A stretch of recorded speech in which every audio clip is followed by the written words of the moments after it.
a world now where doing a simple task is literally the hardest thing to do on this planet. As much as we know what we have to do, as much as we want to get stuff done, we're glued to our phones and we are glued to the chair. As soon as we sit down and we put the phone right in front of us, we are glued. It is hard to disconnect and it's hard to get up. And the problem with today's world is that now we utilize this device as a coping mechanism.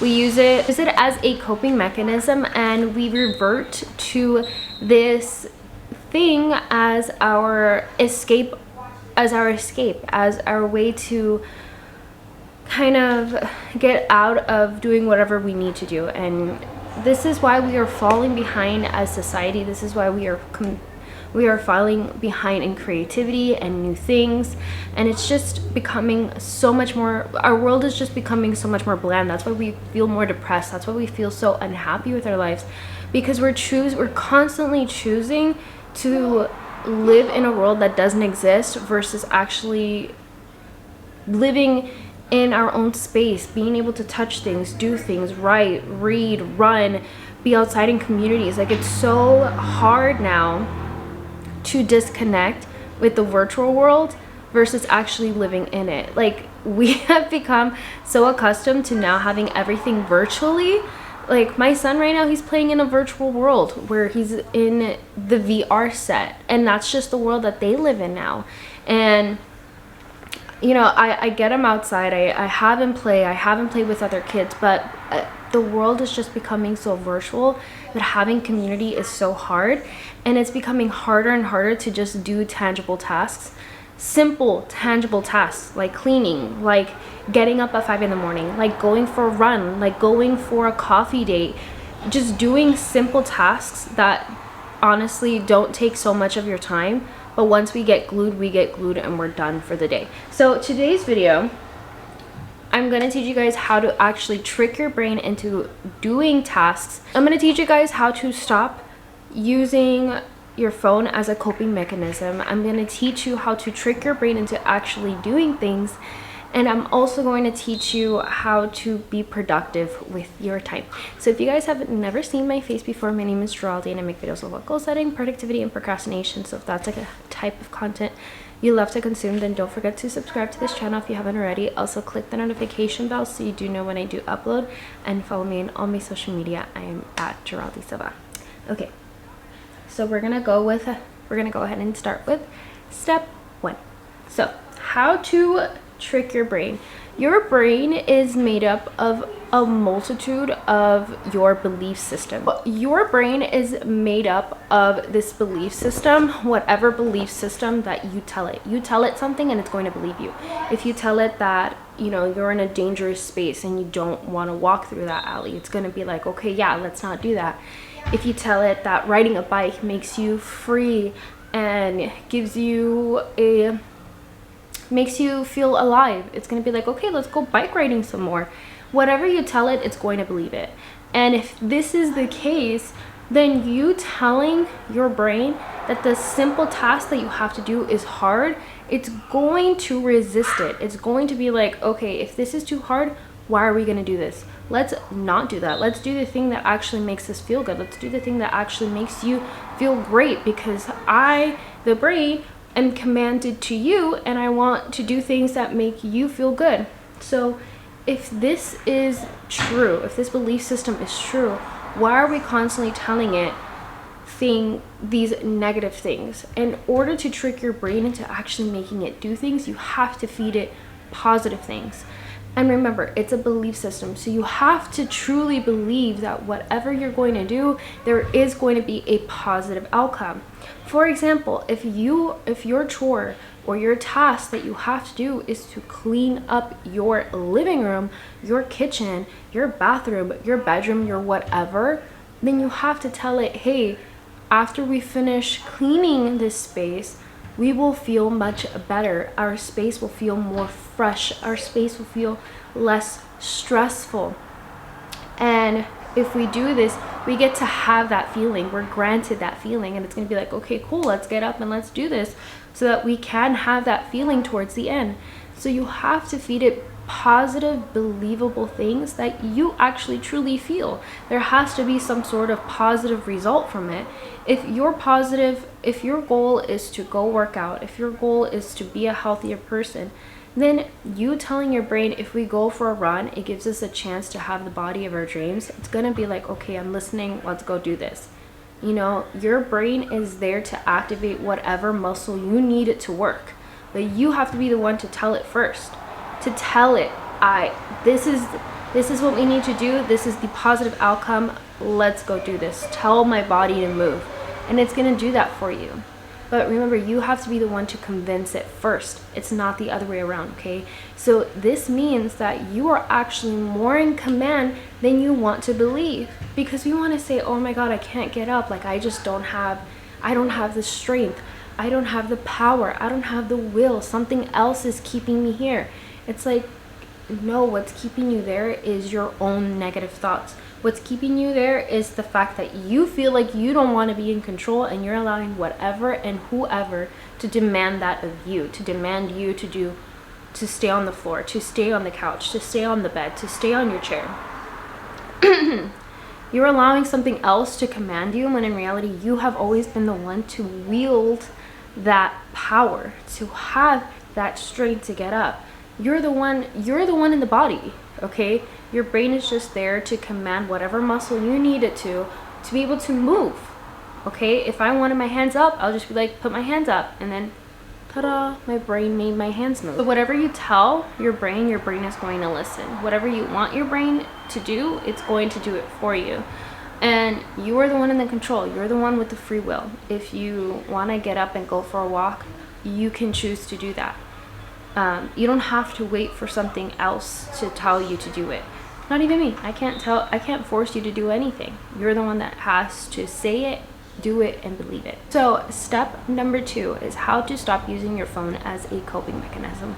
Now, I think I've made multiple videos about your phone and being a coping mechanism, because it's hard. It is so hard to pull out of whatever is keeping you there online, whatever's keeping you online. It is very, very difficult, okay? I post videos online, and like sometimes it attacks me. Like, whatever first video pops up on TikTok, it'll attack me, and it'll grab it, and like it'll grab my attention. And that's what TikTok wants to do. It wants to grab your attention. Same thing when I log into Instagram and I go to the explore page, it just grabs my attention. And I've filtered my brain to be like, nope, we're sticking to our task. I'm here to search something up, and that's all we're gonna do, and then we're gonna log right back out, because we can get lost in there, lost in the sauce. So, but that's like one portion of the equation. The other portion is how you're using it as a coping mechanism. You're using it as an escape from whatever your reality truly is, from whatever task you want to do. You're allowing the phone to be that escape. So I work as a speech therapist in a school, and kids have this sort of behavior happen all the time, all this avoidance behavior. And either they'll try to run out of the classroom because they don't want to do the work, or they will start throwing things because they don't want to do the work. They start doing all these like behavioral problems that doesn't allow them to finish the task that we present in front of them. So what do? They do all of these other things. And that's kind of what we do, but with our phones, right? We're not throwing things, we're not like experiencing like these really bad behaviors, but we are coping by avoiding, which is one of the behaviors that they exhibit. They also avoid as well by trying to talk about something else, or trying to do like other things, anything but actually doing the work. So one of the things that we look at is like, okay, is the task that we're presenting too hard? What is it about the task that's making them avoid? What is it that we can do instead that could make it fun and can make it so they can complete it? The point is to never give up. The point is to never not have them finish what we want them to do. It's about searching different ways to actually getting them to finish the task. The point is to finish the task. So If that's the case with you, if you're constantly avoiding studying, reading, running, cleaning, if you're avoiding these tasks, you have to look at it and be like, okay, what exactly am I avoiding, and what can I do to make it fun for myself? What can I do so that I'm not avoiding this task? Like, what is it about it that's making it so hard? Is it the getting up part? Is it the physical, like, moving part? Is it the fact that it takes too long, or it's just too boring, or I'm just not, there's no incentive, there's no reward? Like, what is it about this task that's making you not want to do it, right? But it's not also just, you know, doing the task and reward, okay? We want to be able to build up our momentum of actually doing the task without having to receive a treat at the end, because ultimately not every task that we do is gonna be fun, is gonna be rewarding, is gonna be anything, but we just have to do it, right? We just have to freaking get this over with. So, but if you are just having that struggle in the beginning and avoiding that task, then creating some sort of like sticker reward, where if you do this task every single day, at the end of the week you get a reward from it. If that's what it takes, then go for it.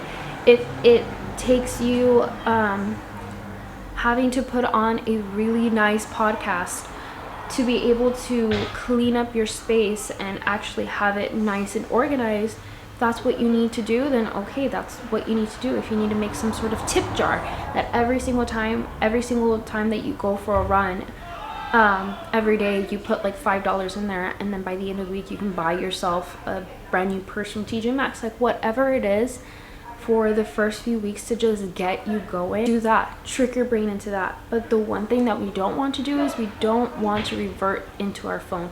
The point is to stop using that as a coping mechanism, and that helped me a lot with going from someone who procrastinated a ton to being someone who can actually get shit done throughout the day. And I don't have to use these incentives. The incentive is, I feel better when my house is clean. I feel better when I get to upload. I feel better when I actually get to check off my list, my planner stuff. Like, that to me is an incentive.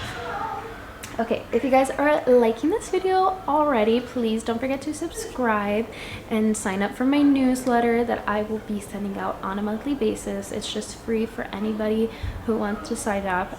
You'll just be receiving more tips about procrastination, about productivity, and just anything about discipline as well. So if you're interested in all that, it'll be linked in the description below. So let's get on to the last portion of this video. So step number 3, how to actually be productive with your time. Systems and structures are going to be your best friend. Just like budgeting, where you receive a paycheck and every dollar has a name to it, every dollar is assigned to something that you have to buy, or you have to save, or you have to put away. When you're assigning every single dollar, therefore there is no dollar that's missed, and you're not at the end of the month being like, where did all this money go? It's the same thing with your time, okay? Every minute should be accounted for, every second should be accounted for. And that starts by planning out your videos, planning out your time, planning out your week. Planning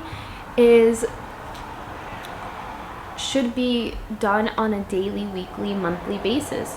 So if you haven't planned out for the month of September, I also made a whole video all about me planning for the month of September. So if you want to watch that, it'll be linked in the cards. I also made a daily/weekly planning for this week. So if you haven't watched that video was uploaded on Monday.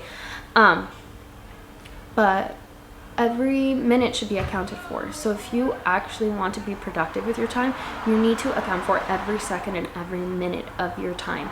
So that begins by putting up a structure towards your day. Begin with just a morning routine, okay? A morning routine with 3 different steps. It could be skincare, it can be hair care, it could be brushing your teeth, it could be making breakfast, it could be journaling, it could be meditating, it could be anything that you want, but it needs to be 3 things. Obviously, you know, you have to brush your teeth, so you don't have to put that in there, because I'm pretty sure that's already like a task that you do anyways, and you don't need to like write that in unless you wanted to. But just 3 things that you want to get done every single morning that makes you feel good, that fills your cup up for the day. For me, and what that is I want to make sure that my kitchen is cleaned before I leave. I want to make sure that I have a good breakfast and that I have lunch ready to go for work. And that's during the week. During the weekend, it's a whole different set of routines. You know, it depends if I'm filming that day, it depends if I'm just like staying at home or whatever the case. But my morning routine on the weekends look very, very different versus my morning routines during the work week. So during the work week, I wake up at 5 in the morning. I do my hair. Well, obviously I brush my teeth, but again, that's just a given. I have to brush my teeth. But I do my hair, I do my makeup, I make breakfast, and I make sure that my kitchen is ready to go. I make sure that my kitchen is clean and I have my lunch ready to go. And those are the things that fulfill me, because I'm like, that was a really good morning. Like, I have lunch for work, my kitchen is clean, so I get to come back to a nice clean kitchen for when I make dinner. And I feel presentable for work. You know, I'm not going to work with my freaking like hair all messed up, bed hair, and I'm not going to work with like absolutely no makeup on and I just freaking put water on my face and I walked out the door. Like, no, these are the things that fulfill me, and I just know that I'm having a good day if I get all that stuff done. So you need to ask yourself too, what are the things that you need to get done during the mornings that really truly just feel like a baseline of how your day is going to go? At least your foundation is set and you can build upon that. What can you do in the mornings? Is it going for a run? Is it meditating? Is it journaling? Is it blah, blah, blah, blah, blah? What is it that really truly feels like you got a grip on your day? And, you know, set an alarm. An alarm, again, this is the system. This is the structure. The structure is doing it the same thing every single day. So you got to wake up at the same time every single day to have a grip on your day, to have a grip on your system, to have a grip on your structure. So set an alarm, pick 3 things that you want to get done every single morning that makes you feel good, truly makes you feel good, and there has to be purpose on it, okay? If you're just putting meditation just because you see every girly pop out there that has meditation on their morning routine and you think that's going to make you feel good, but in reality you just hate meditating and you hate sitting there, don't put something else, okay? Put journaling if you want to, put anything else but things that just don't matter, because then you just end up wasting your time. You could also try it, but I'm saying put the things that actually truly matter, not what you think someone else has made their life better because of it. Like, what do you think, what do you believe is going to make you feel better? What do you believe is going to fill your own cup? I don't meditate and I don't journal in the mornings. Would I love to do it if I had the time? Absolutely, but I just don't. And even if I did, it'll be just like an extra thing, and it's not something that really truly fulfills my day at all. So every single week you should be planning out your day, you should be planning out your week, you should be planning out your month. So if you haven't planned for what you're going to be doing tomorrow and what you're assigning every single hour to your name, what are you going to be doing with it, I suggest you start right now, and once this video ends, get your planner out, plan for tomorrow, assign a task to every hour. Now, a break is also a task. You can also write in breaks into your planner. So what I like to do is I like to time block my day and assigning a portion of my morning routine, so a couple hours for my morning routine. Obviously there is my work routine as well. Like, once I get to work, I have a work routine, and then once I come home, you know, I have, you know, making dinner, and then there's my break right after that, which is usually about an hour to 30 minutes before I go to the gym, and I go to the gym for like about 2 hours, and then I come back home, I do like a spot clean for 30 minutes. So I just put on a timer for 30 minutes and try to clean as much as I can of my entire house so that I can go to sleep feeling great and refreshed, so that when I wake up, you know, I have pots and pans clean for when I make my breakfast in the morning. I have everything in order, so I'm not stepping on toys all throughout the rooms. And then my bedtime routine is also sacred. So every time, every minute, every second is assigned to a task. And my morning routine and my structure, my days that are structured are working for me instead of against me. So If you guys enjoyed this video, don't forget to subscribe, and please sign up for my newsletter. Again, it's free for you to sign up. All you have to do is just write in your email, and then you're signed up for the monthly newsletter. So yeah, thank you guys so much for watching, and I will catch you guys on the next one. Bye.